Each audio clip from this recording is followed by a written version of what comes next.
Friends, I am Harish Demla from Accurate Fortune Astrology. दोस्तों, कन्या लगन में आगे बढ़ते हैं और देखते हैं यदि बुध देव पंचम भाव में बैठ जाएं तो हमें क्या फल देंगे। देखिए दोस्तों, पंचम भाव is one of the auspicious houses. Trine house है, ये त्रिकोण भाव है। किसी भी चार्ट में पंचम भाव की बहुत बड़ी वैल्यू है। सबसे पहले पंचम भाव को हम यानी संतान भाव के नाम से जानते हैं। हालांकि ये भाव बहुत ऑस्पिशियस है। हम इसका जो संबंध है वो हमारे पिछले जन्म से भी है। और इस भाव से हम देखते हैं बुद्धि, इंसान की बुद्धि, यानी कि आदमी का ब्रेन कैसा होगा, आदमी की एजुकेशन, पर्टिकुलरली जो सर्टिफिकेशन होता है या ग्रेजुएशन लेवल की डिग्री होती है, वो हम पंचम भाव से ही देखते हैं। पंचम भाव हमें दर्शाता है अनसर्टेन गेन्स, यानी कि बड़े गेंस। नॉर्मल गेंस तो हमें 11th हाउस देता ही है, जो भी हम काम करते हैं उसका रेम्यूनरेशन 11th हाउस देता है। लेकिन पंचम भाव ऐसा भाव है जो हमें सडन गेंस देता है। और स्पेकुलेटिव हाउस भी इसी को कहा जाता है, यानी कि कोई शेयर मार्केट से, स्टॉक मार्केट से, गैम्बलिंग से, सट्टे से, किसी भी तरह की रिस्की इन्वेस्टमेंट से जो पैसा हमें अचानक बड़ा मिलता है, लॉटरी से, वो पंचम भाव से देखा जाता है। और पंचम भाव से हम क्रिएटिव आर्ट देखते हैं, यानी कि क्रिएटिविटी देखते हैं। और पंचम भाव का संबंध फिल्मों से भी है, क्योंकि क्रिएटिविटी का जो है वो एरिया है। और पंचम भाव से हम अपनी लव लाइफ भी देखते हैं, यानी कि रोमांटिक लाइफ भी देखते हैं। तो पंचम भाव से बहुत सारी चीज़ें आती हैं। और पर्टिकुलरली एजुकेशन का भी एक ऐसा स्टेज आती है जब हम सर्टिफिकेशन लेते हैं। चौथा घर हमें बताता है हमारी ओवरऑल एजुकेशन कैसी रहेगी, नॉलेज कैसी रहेगी। लेकिन पंचम भाव बात करता है हमारे ग्रेजुएशन लेवल की डिग्री के बारे में या इक्वलेंट डिग्रीज के बारे में। और नवम भाव हायर एजुकेशन की बात करता है। और अष्टम भाव और नवम भाव हमें रिसर्च की तरफ भी ले जाते हैं।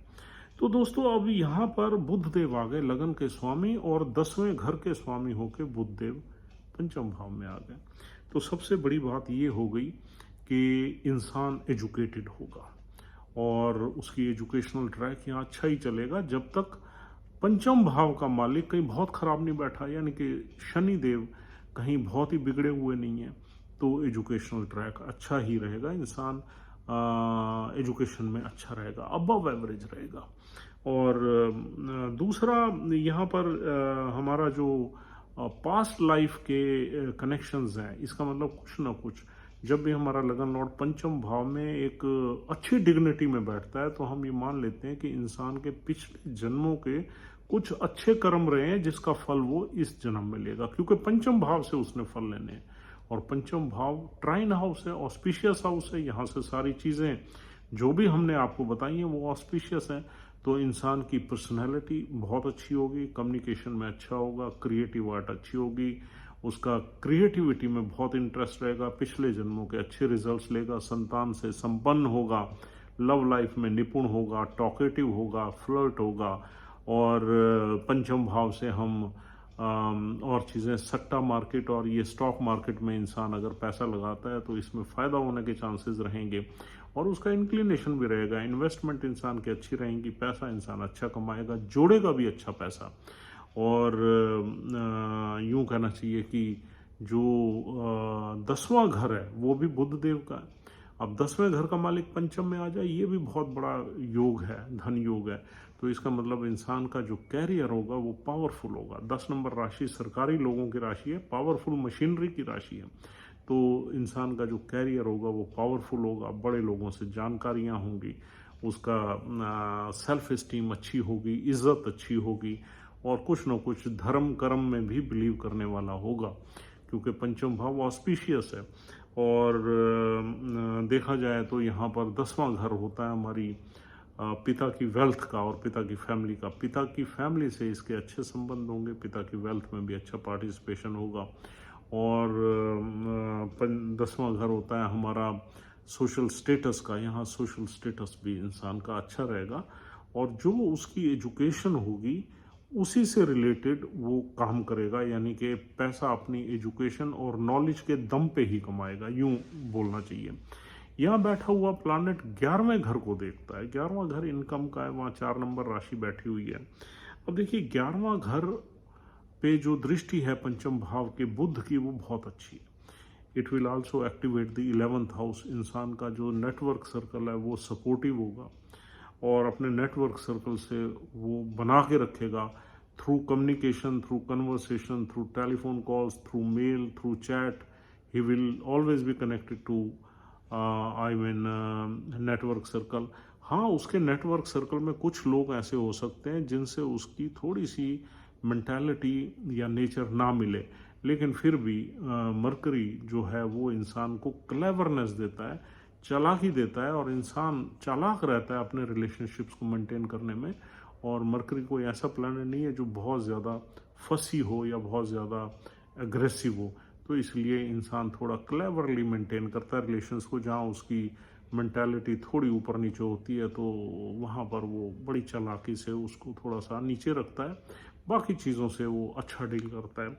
और ग्रुप एक्टिविटीज़ में ऐसे लोग पार्टिसिपेट करते हैं, और क्रिएटिव आर्ट में भी ये लोग काम कर सकते हैं, क्रिएटिविटी में काम कर सकते हैं। मैनेजमेंट में ऐसे लोगों की ज़्यादा पकड़ होती है। मैनेजमेंट स्किल्स भी अच्छी होती हैं, क्योंकि यहाँ जो नक्षत्र मिलते हैं वो सूर्य, चंद्र और मंगल के नक्षत्र। चंद्र का जो श्रवण नक्षत्र है उसमें आदमी आईटी, सॉफ्टवेयर, डाटा एनालिसिस या कंप्यूटर साइंस में भी आ सकता है, लेकिन सूर्य और मंगल के नक्षत्र में इंसान ज़्यादातर मैनेजरियल पोजीशंस में रहता है। यहाँ पर इंसान को सरकारी नौकरी भी मिल सकती है अगर मंगल या सूर्य के नक्षत्र में बुध बैठ जाए और सूर्य और मंगल बहुत अच्छा बैठ जाए, यानी कि सूर्य और मंगल लगन में ही बैठ जाए, तो डेफिनेटली सरकारी नौकरी की तरफ ले जाएगा। या फिर सूर्य जो है आपका 10वें घर में बैठ जाए, मंगल 10वें घर में बैठ जाए, लेकिन अर्द्रा नक्षत्र में नहीं होना चाहिए 10वें घर में।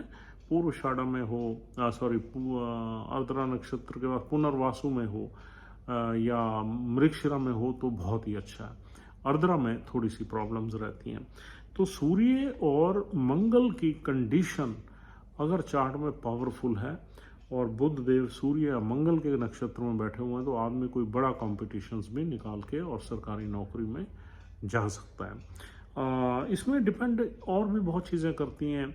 देखिए, जब भी हमारा सूर्य बली होता है, मतलब 2-3 प्लैनेट सूर्य के किसी ना किसी नक्षत्र में होने चाहिए अगर आपको सरकारी नौकरी लेनी है। और फिर सरकारी नौकरी में जो सबसे सपोर्टिव साइन है वो 6 नंबर साइन है। अगर सूर्य या मंगल 6 नंबर में बैठ जाते हैं, लगन में बैठ जाते हैं, तो that will definitely divert the native to government job. और दूसरे हाउसेस भी अच्छे हैं। सूर्य 10वें घर में भी बली रहते हैं, मंगल भी रहते हैं, लेकिन 6 नंबर राशि एक एक्सक्लूसिव राशि है जहाँ पर सरकारी नौकरी के चांसेस बहुत बढ़ जाते हैं। और अगर श्रवण नक्षत्र में बैठे हुए हैं बुध देव और चंद्र भी 6 नंबर राशि में आ जाता है, तो भी आप स्टेट गवर्नमेंट सर्विसेज में जा सकते हो। यानी कि चंद्र जो है स्टेट गवर्नमेंट सर्विसेज की तरफ ले जाता है, और जो सूर्य और मंगल हैं वो सेंट्रल गवर्नमेंट सर्विसेज की तरफ ले जाते हैं। तो ये सारी की सारी यहाँ पर संभावनाएं बनेंगी। और देखना ये पड़ेगा कि शनि देव की प्लेसमेंट चार्ट में ठीक होनी चाहिए, और जिस नक्षत्र में यहाँ बुध देव बैठे हुए हैं वो नक्षत्र का लॉर्ड भी अच्छा प्लेस होना चाहिए।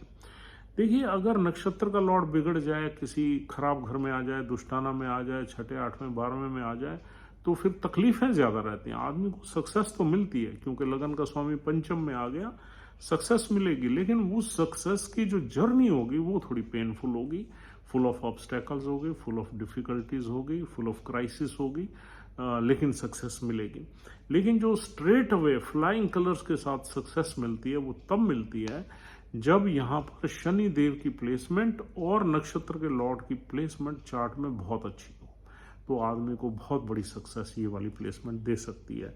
और अब यहाँ देखते हैं दोस्तों, नक्षत्र, पहला नक्षत्र है सूर्य का उत्तराषाढ़ा नक्षत्र। उत्तराषाढ़ा नक्षत्र बहुत अच्छा है। थोड़ा सा हमें जो सक्सेस है या विक्ट्री है वो लेट मिलती है, लेट विक्ट्री का नक्षत्र है ये उत्तराषाढ़ा। मतलब देर से मिलने की, तो उसमें नहीं घबराना चाहिए। 32 साल के बाद ऐसे लोगों को सक्सेस मिलती है।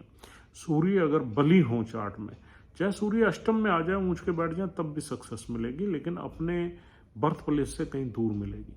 अगर सूर्य पंचम भाव 12वें भाव में अपनी राशि में बैठ जाए तो आदमी विदेश में भी जाके सेटल हो जाता है और विदेश में इंसान को सक्सेस मिलती है।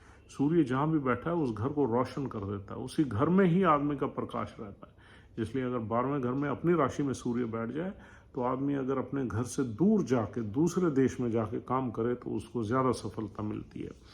और दूसरा नक्षत्र है श्रवण। श्रवण नक्षत्र जो है वो सुनने का नक्षत्र है, मतलब कम्युनिकेशन का नक्षत्र है। अगर श्रवण नक्षत्र में बुधदेव बैठे हुए हैं तो आदमी कहीं ना कहीं कंप्यूटर साइंस में, ऑनलाइन एक्टिविटीज़ में, डाटा एनालिसिस में और आईटी वगैरह में इस तरह के प्रोफेशन में जा सकता है।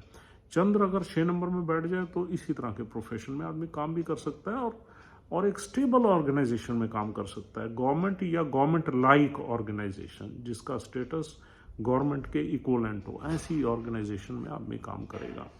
और दोस्तों यहाँ पर अगर चंद्रदेव की प्लेसमेंट खराब हो गई तो फिर आपकी जर्नी में थोड़े बहुत ऑब्स्टेकल्स और ट्रबल्स रहेंगी।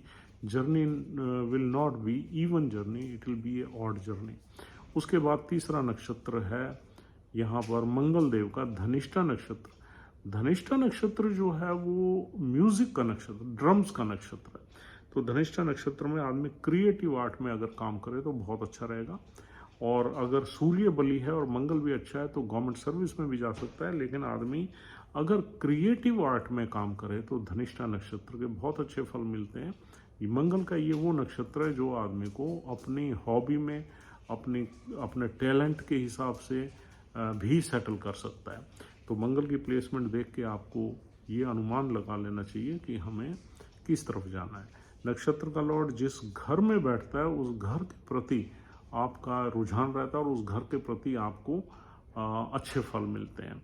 अब मंगल देव अगर किसी शुक्र के नक्षत्र में बैठ जाएंगे तो आप क्रिएटिव आर्ट में आ जाएंगे। मंगल देव सूर्य के नक्षत्र में बैठ जाएंगे तो सरकारी नौकरी में आ जाएंगे। मंगल देव अगर राहु के नक्षत्र में बैठ जाएंगे तो टेक्नोलॉजी की तरफ ले जाएंगे। तो मंगल जिस कॉन्स्टलेशन में है, जिस घर में बैठा है और जिस नक्षत्र में बैठा है, उन दोनों से रिलेटेड आप किसी न किसी प्रोफेशनल लाइफ में चले जाएंगे। तो दोस्तों यहाँ पर ओवरऑल अगर हम इसको कंक्लूड करें तो this is one of the best placement of mercury. इसमें प्रोफेशनल लाइफ और आपकी पर्सनालिटी, एक नॉलेजेबल पर्सनालिटी रहेगी और बड़े आप कम्युनिकेटिव होंगे, टैलेंटेड होंगे, बातचीत करने में निपुण होंगे और अपने जो मसले हैं, अपने जो प्रॉब्लम्स हैं, उनको बातों से आप आराम से सुलझा लेंगे। आपकी पर्सनालिटी में एक ऑरा होगा, आपकी बातचीत करने में कॉन्फिडेंस होगा और सूर्य का तेज होगा, मंगल की विल पावर होगी। तो यहाँ पर सारी चीज़ें मिला के this is one of the best placements in any chart. बस इसमें दो ही चीज़ें देखनी है कि नक्षत्र का लॉर्ड और शनि दोनों अच्छे होने चाहिए अच्छे रिजल्ट्स लेने के लिए। दोस्तों thank you very much for watching this video patiently. उम्मीद करता हूँ आपको ये वीडियो अच्छी लगी है। अगर आप हमारी वीडियोस को पसंद करते हैं तो हमारा चैनल ज़रूर सब्सक्राइब करिए। This is the only request. कल आपसे फिर मुलाकात होगी और हम मंगल की बुध देव की अगली प्लेसमेंट के बारे में चर्चा करेंगे और चाहेंगे कि आप तब तक जो है स्वस्थ रहें और अपने परिवार का ध्यान रखें और खुश रहें। Thank you very much once again. Take care.